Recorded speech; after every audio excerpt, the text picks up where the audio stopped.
sobre del primer trimestre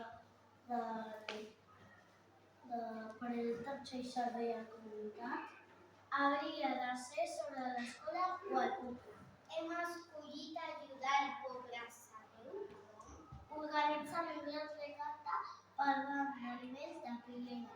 El gran recapte es fa el dia 5, està el dia 13 de desembre.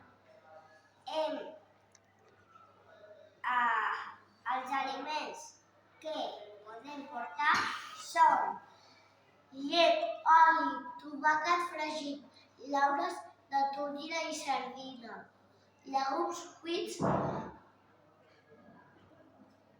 per exemple, cigrons, llenties i mongetes. Els aliments hi ha unes caixes allà a l'entrada que seran on ho haureu de deixar, ja ho veureu. Ajudeu-nos a col·laborar, sisplau. I look at you and it's easy to see